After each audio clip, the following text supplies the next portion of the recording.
Today is Friday, March 14th, 2008. I am H.F. Williamson. I am interviewing Jesse Dowell for the Veterans History Project of the Library of Congress American Folklife Center. We are at Studio X, Campbell Hall, Urbana, Illinois, the WIL studios. Henry Radcliffe is the Director of Lighting, Sound, and Camera. I'd like you to start by telling us sort of what life was like as a high school student early in the war, and then what happened as you turned 18 at the end of your senior year. Okay, we started our senior year in high school at Mahomet, Illinois, in the fall of '43, with 20 in our senior class. Mahomet High School just had 66 pupils at that time. The day we turned 18, we had to go to the post office and register for the draft. And then they receive a letter to report for a physical and mental test, and then go usually straight to infantry training in Missouri, 13 weeks, and then maybe a few days at home and then to the front line. Now, would this occur even if you were still in school, or was this? That's correct. Oh my gosh. We had 4 turn 18 in our little class. They'd gone to country schools, one-room schools, and they were drafted and left. And about 3 classes ahead of us, one of them was in the Bataan March and survived in the Philippines. One, about 2 classes ahead of us, was killed in flight training in the Air Force. And 2 in our class, 4 were drafted and went straight to the infantry, and 2 were wounded before we graduated.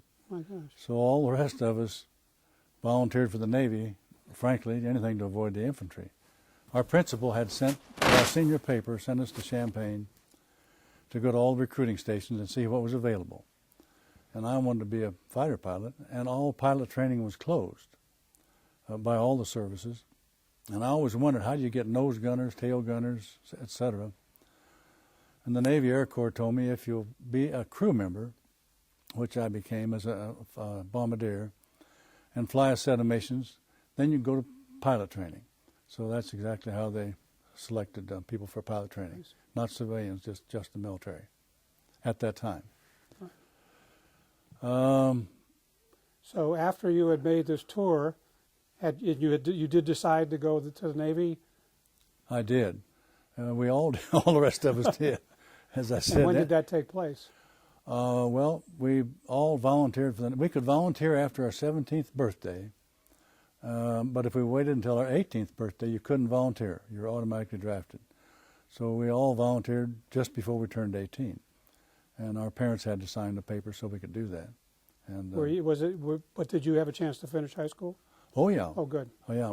I didn't turn 18 until July, and then I got sworn in the day before I turned 18, and then they said go on back home. And I was in the University of Illinois for summer school, and they said go ahead and finish the semester, and then we'll call you. Well, I celebrated in Chicago for the weekend.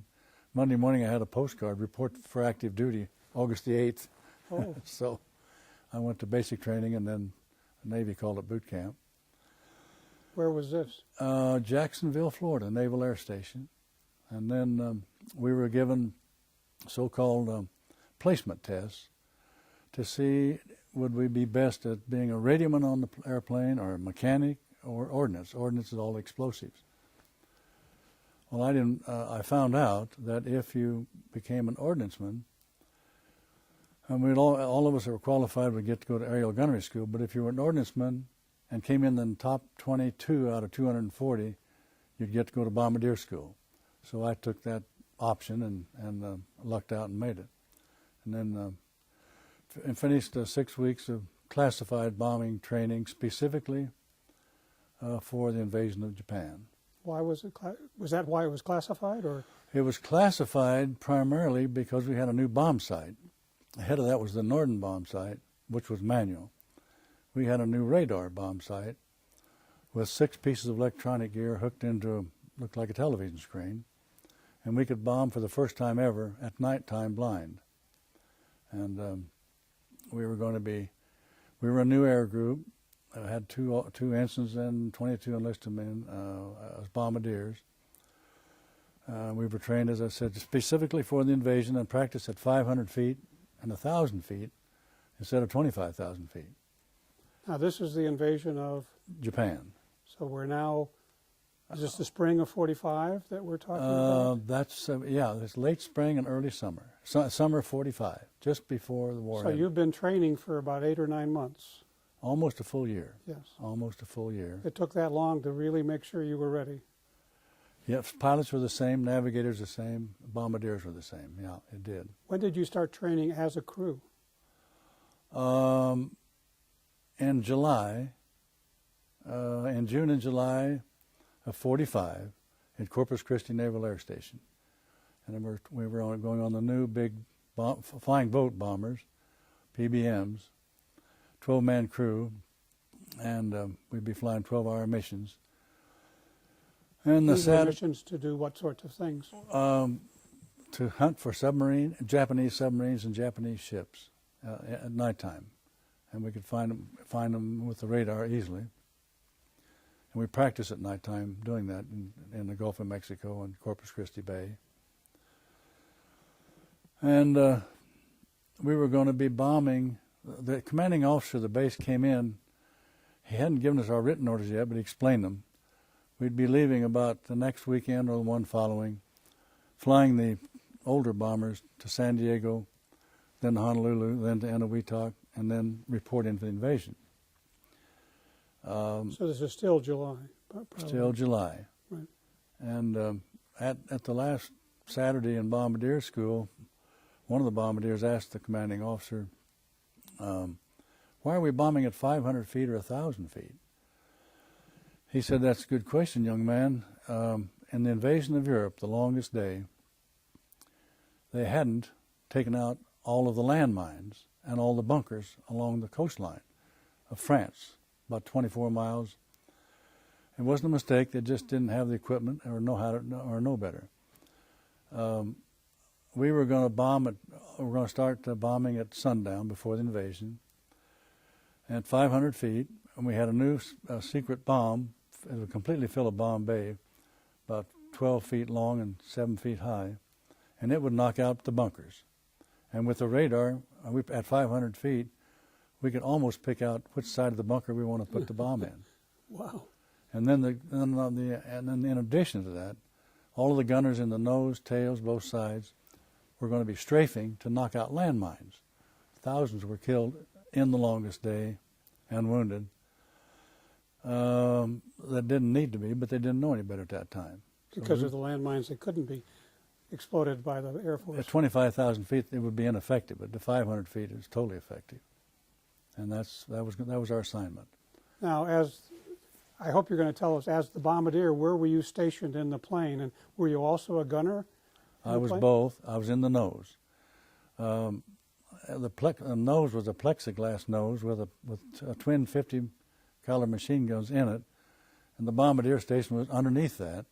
Oh. And the bow of the airplane, nose of the airplane, had an opening about 1.5 by 1.5, solid glass, 1.5 thick to turn machine gun bullets. And the radar and the bomb sight was fixed, so it aimed down through that glass, and it was very effective. The Norden bomb sight ahead of it, the bombardier released the bombs manually. On this new secret bomb sight, we had parallel lines on the screen, vertical and horizontal, and if we had a PIP on the radar screen, which would be a submarine or a ship or concrete bunker or whatever, and I had two knobs at the right side, and my job was to keep that PIP right in the middle of the crosshairs. And if it started drifting right, I'd turn one knob and say, and that would tell the pilot, turn 3 degrees left. And he wouldn't bank the plane on the 8-mile bombing run. He would just use the rudder and slide it over easily. And then if PIP started drifting up or down, I'd adjust that with another knob, and the bombs would drop automatically. And it was very, very effective at 500 feet. Now, when you're training, do you drop actual dummy bombs and have a chance to see how accurate you are? We did. We had 5-pound so-called smoke bombs. It was just a little cast iron bomb about that long, about this big around, had a 12-gauge shotgun shell in it, and it had fins on the back, so it emulated an actual bomb precisely.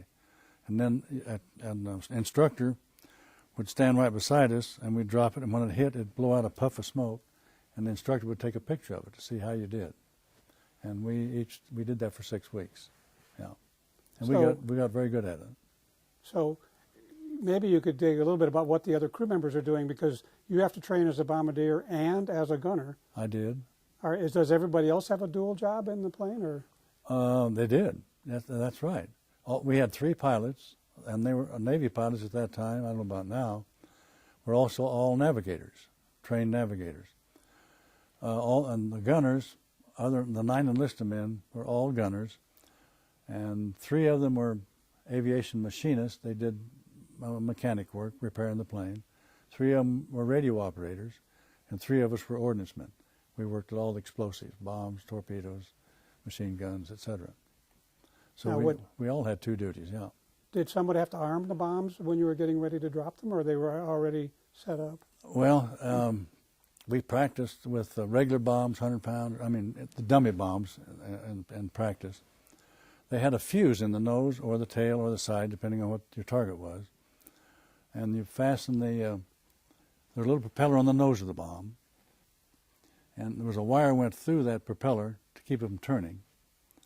And then when you dropped the bomb, the wire would pull out, and the propeller would start up, and the propeller would arm the bomb. So that it'd probably be 50 or 100 feet, maybe 200 feet below the plane.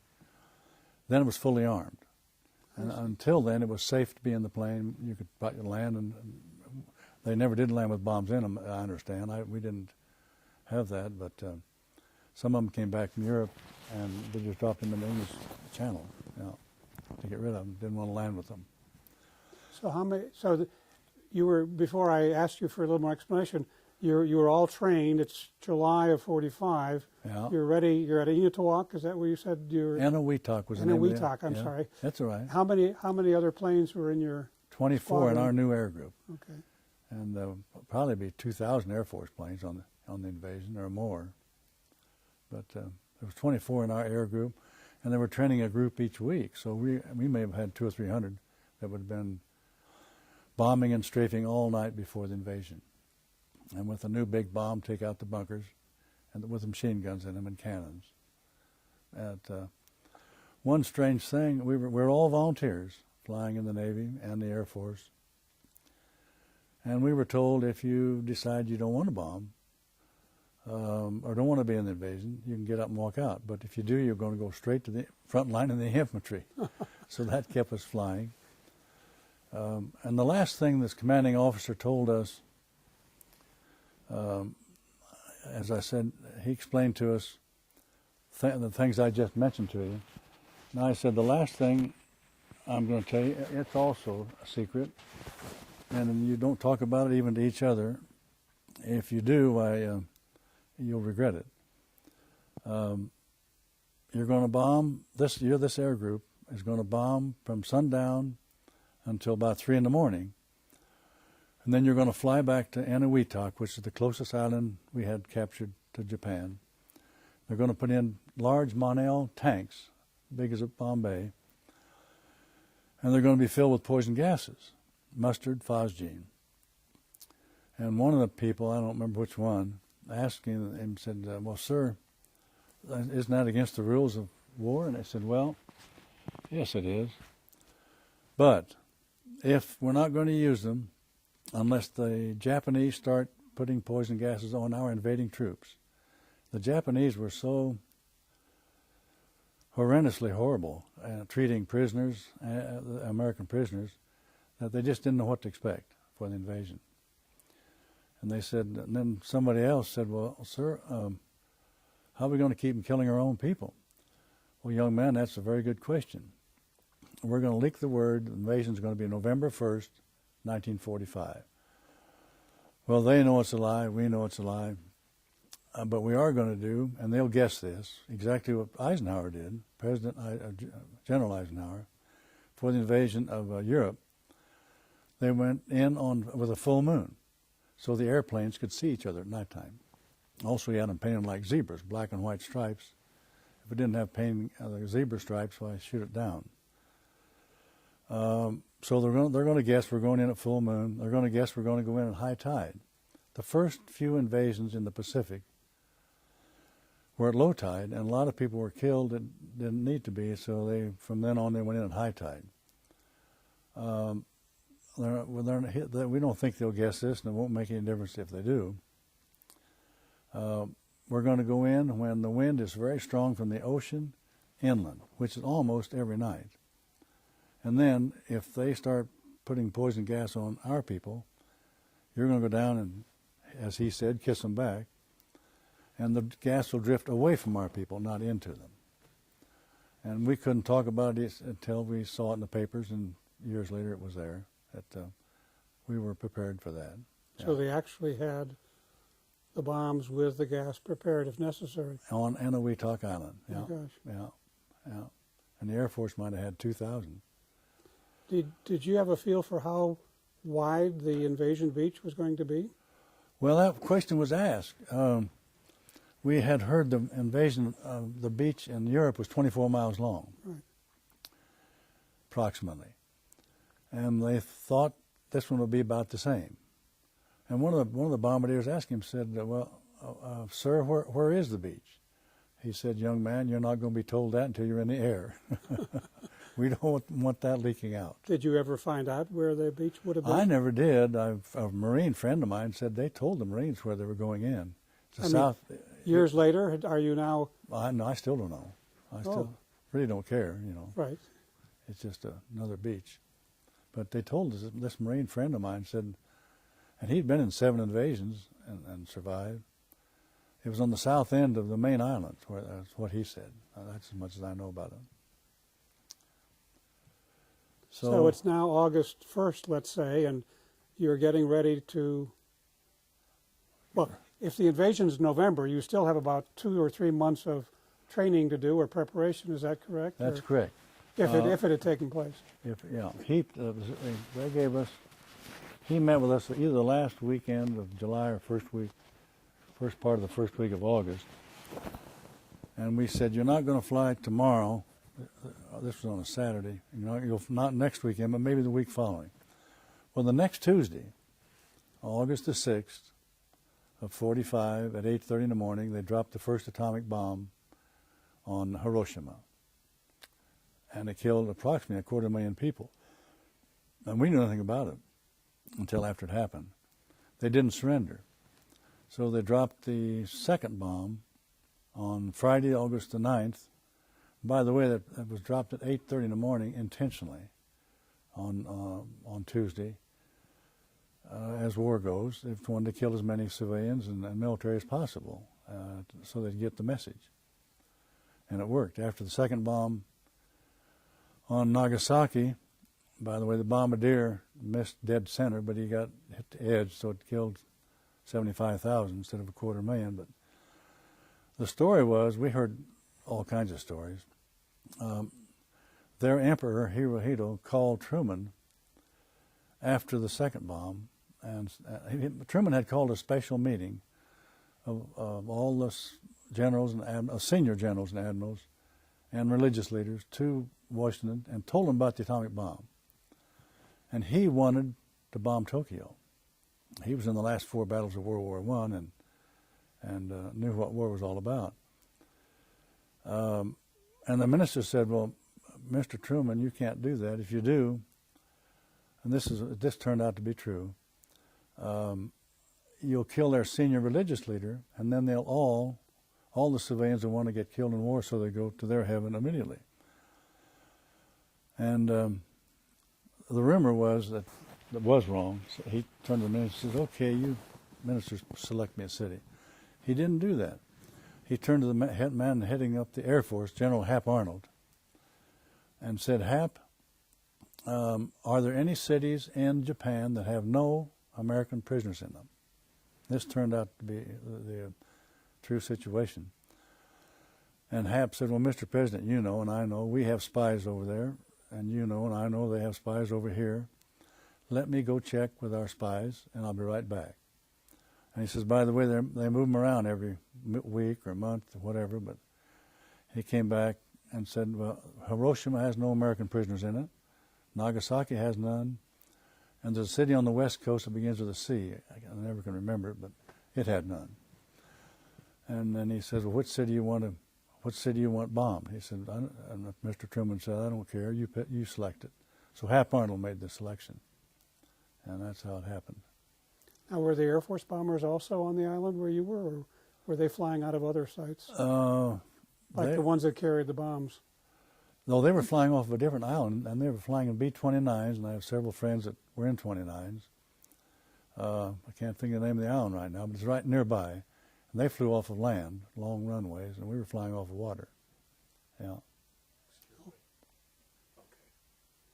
You were saying that the Air Force was flying the B-29s off the ground, and I'd forgotten that you were flying off the water. You were a seaplane, so to speak, if We were the largest. not using the wrong term. Well, they call it a flying boat, but that's all right. PB, flying boat, PBMs.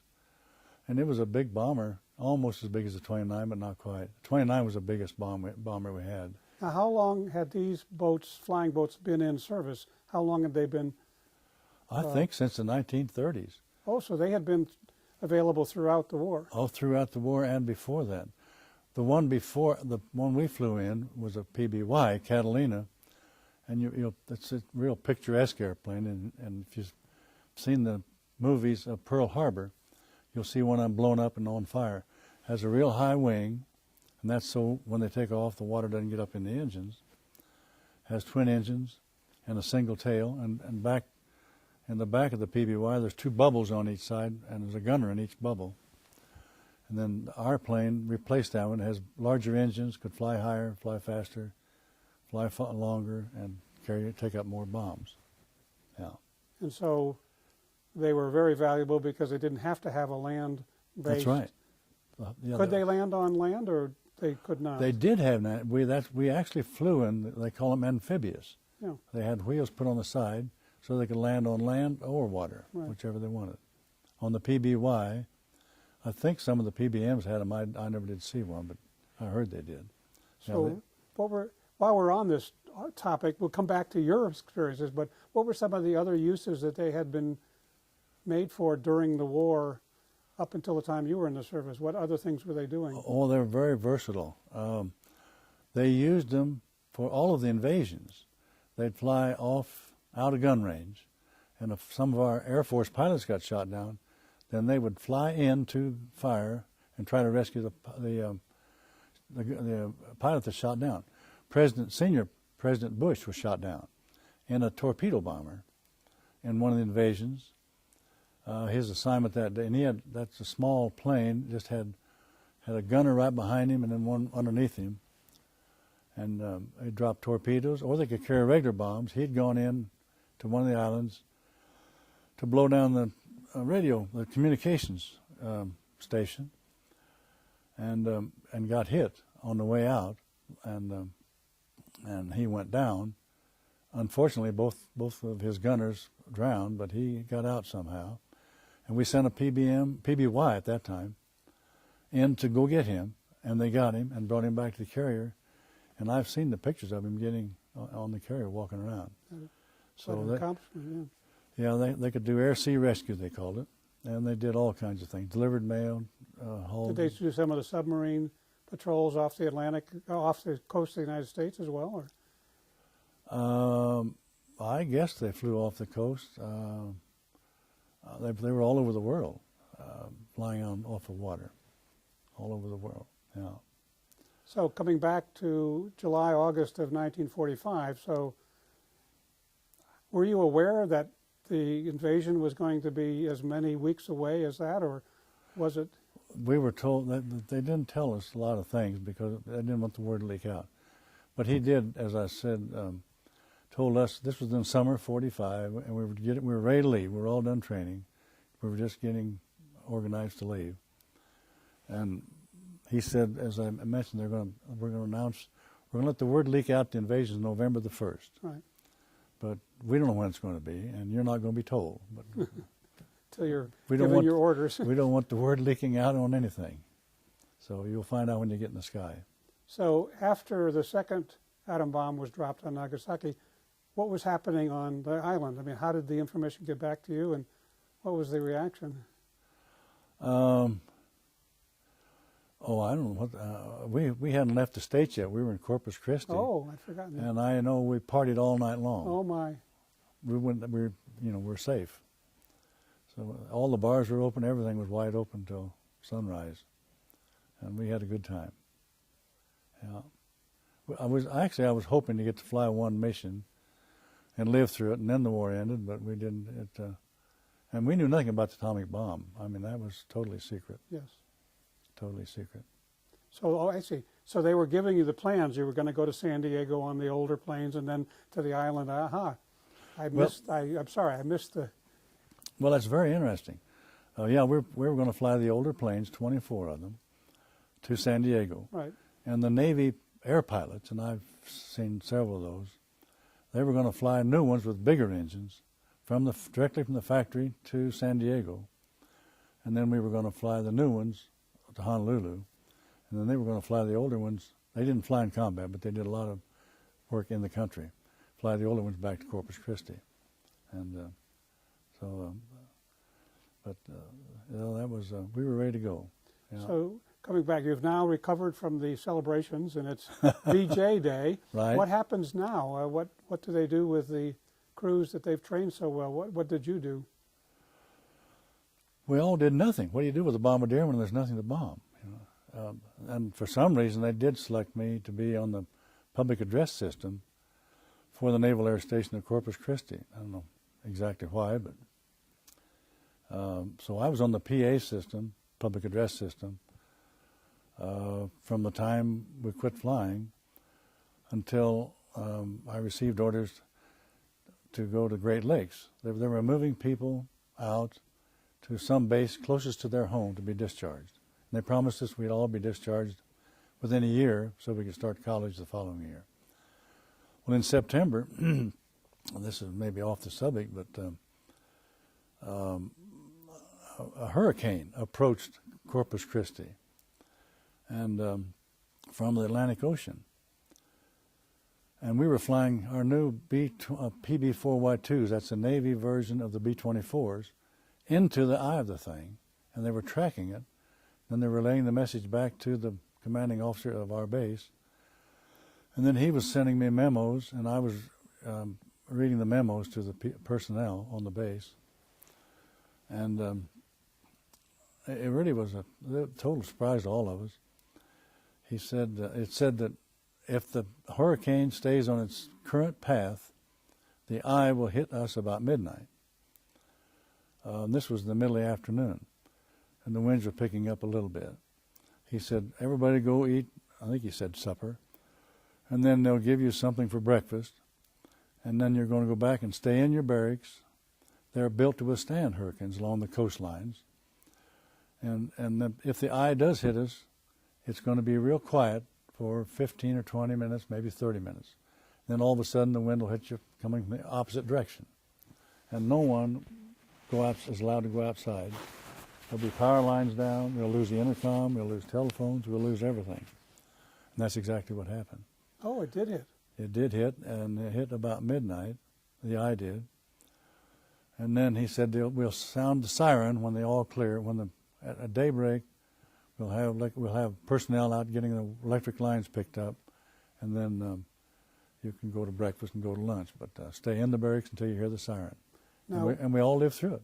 were there planes at the base as well? That's a good question. We had the flying boats I was in. We also had land planes, and I guess it's unfortunately, but all the land planes flew to Chanute Field. Oh. And I was hoping to get a ride on one, but I wasn't allowed to. And all the flying boats went to a big lake in the northern part of Texas somewhere, and I don't remember the name of the city. So I was wondering if they could be taken out of danger, and they were. Yes. They were. They'd be totally destroyed. Yeah, they were all taken out. Yeah. So the base survived without any serious injuries. And not a single injury. It turned out the admiral knew. And the buildings were as promised. Yes, they were. Yeah.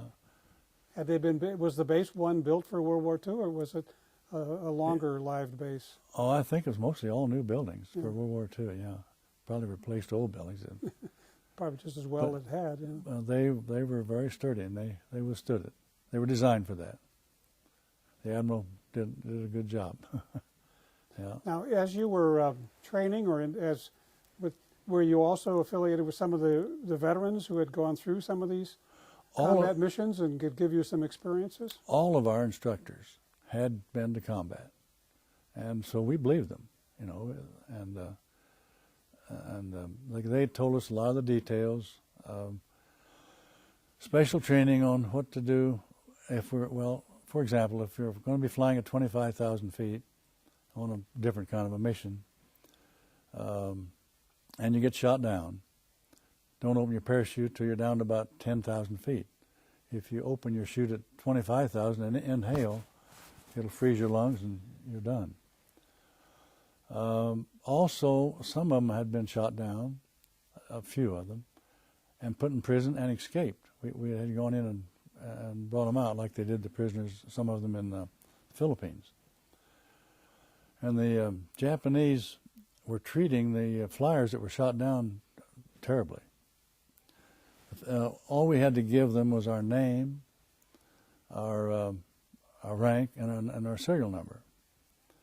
But the first question they said they'll ask you is, now you came from where? Did you come off of an aircraft carrier or off of land? We want to go destroy it. And if you don't tell us, we're going to cut off your ear and that'll be your breakfast. These were the stories they told us. And we were told them, tell them anything you want to tell them just so it isn't the truth. Oh. I came off of the Essex, is located 3,000 miles southwest. Or I came off of the North Pole, or tell them whatever you want to tell them. Maybe a little more feasible than that, but still not the truth. And anything to mislead them, yeah. Right. And try not to get beat up too much like a senator from Arizona did in Vietnam. Exactly. Were there some tactics that they had to advise you that were sort of surprising? You wouldn't have thought so otherwise, or in terms of the flying and combat missions and the like? No, I guess, as I said, they don't open the chute till you're down about 10,000 if you're out Right. away from land planes. If you're over Japan and get shot down, and the zeros are up, don't open your chute till you're down about 500 feet. Otherwise, they'll come in and strafe you. And we had no idea where we knew we'd be over Japan. We had no idea where. Well, they also taught us how to tell if we got shot down at high altitude, in case they switch us to high altitude missions. And you open your chute at 10,000 feet, you had no idea where you're going to land, in China or in Japan or some other island around. They taught us how to tell the difference between the Chinese and the Japanese by how they wear their sandals. I've forgotten the details, but one of them they put the strap between the big toe and the next toe, and in the other country they don't. And some small things like that, yeah.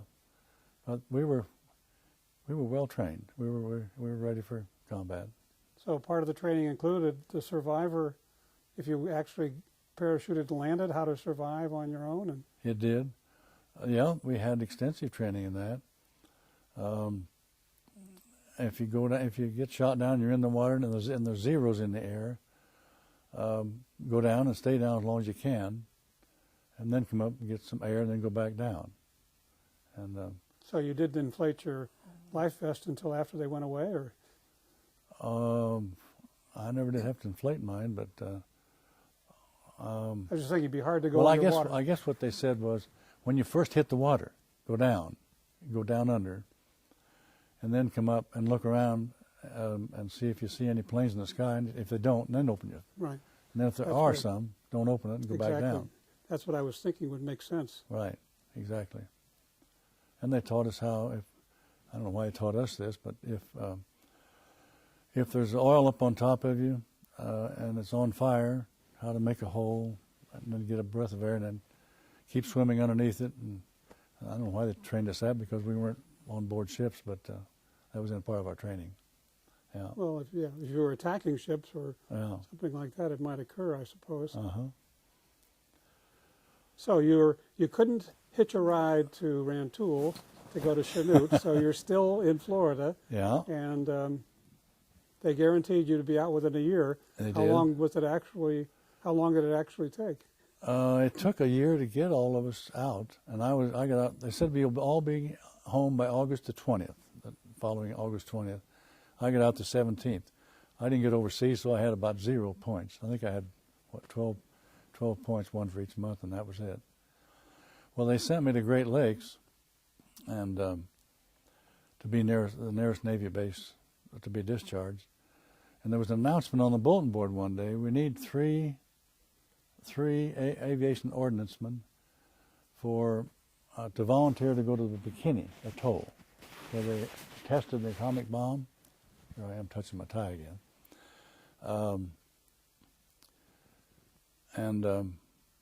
So, although they wanted somebody to go to Whidbey Island up near Seattle first as aviation ordnanceman, help with decommissioning ships, and as an equivalent to a sergeant, I was on board the ships they decommissioned with a row of rings, a ring of keys. Let me have you back up a step. So Yeah. you're at Great Lakes. They're asking for people to volunteer to be part of this, and you were there shipped out to Washington to do this? Well, I went to Washington first, and then What was that? What did that entail for you as the ordnance person? nothing. Nothing. I just had the rating of a equivalent of a sergeant. No, but I mean, while they were decommissioning, what jobs did they assign you? Or As there was hundreds of ships there, and as they were decommissioned, they would tow them into storage somewhere on the West Coast. And my job was to take from the decommissioning officer the ring of keys, and then get aboard the decommissioned ship with no power, no nothing, and they would tow it into storage. And when I got the receiving officer, he would come on board and take the keys and go down the keel and see if it's leaking, and that was my job. One day a week. That's all I worked. oh, so you didn't have to do any disarming or other things that ordnance people might do. Okay, No, somebody else was doing that. I see. And then they had an announcement. They wanted aviation ordnancemen to go to Bikini Atoll, but if you'd extend for a year, you get promoted a notch. They're going to run an experiment. They took over an island, took the people off of it, and took a lot of the older ships they wanted to get rid of, and placed them 1 mile, 2 miles, 5 miles out, submarines, to see what effect an atomic bomb would have on ships. And but I didn't want to extend for a year, so I decided to get discharged and come back to the University of Illinois. And maybe that was a big savings because I presume some of the people at the atoll were exposed to the radiation from the bomb. I have heard that some of them have eye problems and whatever. I don't know any of the details, but I've heard, like you, whatever. Yeah. Some of them maybe didn't. Some of the observers weren't A little too close, all that maybe. far away. Yes. Yeah. So you're in Washington and you're discharged, or did they fly you back to Great Lakes? Or No, I got discharged in Washington, and got on a bus and came home. do they pay for the bus? They paid us for our mileage, yes. Okay. Yeah, and I think they gave us $200 at the time we got discharged. If you've been overseas, $300. So we came home in good shape. And how did your classmates fare? Were most of them coming home at the same time? Or? Oh, all of them. Well, we had all of them, but one ahead of us stayed in. Well, he came out and went to law school and then went back became a lawyer in the service. All of them came home from then on with no injuries. We lucked out. No killed, none injured. Yeah. How do you think your generation of the high school class look back on this experience and how it affected them? Well, we have a class reunion, actually, and discuss this thing. One was a paratrooper that got wounded on D-Day, the longest day in Europe. Another one was an invasion of an island in the Pacific, and he was wounded. Oh, they don't say much about it. They just, they lived through it, and that's the main thing. Yeah. It is surprising to me, though. I've asked some high school kids, grandchildren, they really don't know much about World War II. I think you're doing a great job here. And one of them said to me, well, did we join up with Italy to fight the Russians? So I think they need to have maybe an hour class sum up World War II. Would be we weren't sure we were going to win that thing in the summer of '43. Hitler had all of Europe except England. He was making plans to take it. He'd had all the Japanese had all the Pacific west of the Hawaiian Islands, north of New Zealand, part of China, and they had actually invaded a couple of islands in Alaska. I don't know if you've heard of that or not. Yeah, had to. And Yeah. Right. So plus all of the Indochina Peninsula and exactly. Yeah. So we weren't sure we were going to win that thing, but it finally worked out. one other thing that you might try to give to your grandchildren is the impact of this and the GI Bill on your class. In other words, if you say went back to the class of 33 at Muhammad High School, how many of them went on to the University of Illinois versus the class of 43 and the effect the war had on them? Do you have a feel for that? I do. I don't think any of them went to college that I know of. Well, I know one. But after that, I know several people. When I came back to the University of Illinois and joined one of the fraternities, we had people in our pledge class, 16 of us from age 18 to 30. I used to say 31, and no, something I got corrected. It's 33. Oh. And several of them said they would never have been able to go to college had not been for the GI Bill. And Roosevelt designed that, I guess. And his theory was that they'll earn much more money and pay more income taxes to more than offset the cost of going to college. And it's turned out exactly that way. Right. Turned out exactly that way. Plus, the class of 33, many of them had no way of traveling, whereas your classmates had been to Europe and Japan, Yeah, and yourself, and so yeah, that gave them a different horizon. it did. Yeah, yeah. We came back home from the service,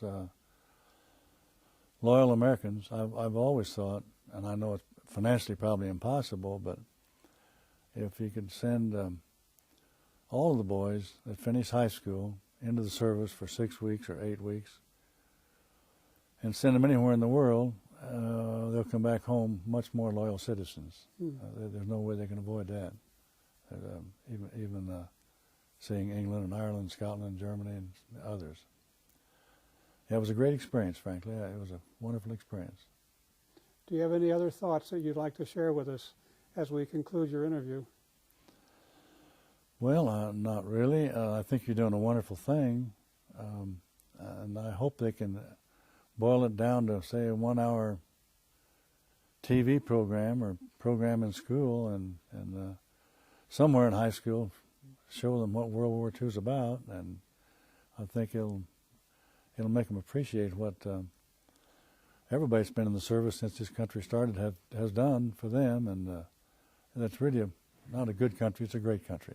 I think that's well put, and I thank you for your service as a member of that generation. Thank you, It's sir. been a pleasure to talk to you. Yes, sir, thank you. Welcome. Now, don't get up until we get unhooked. Okay.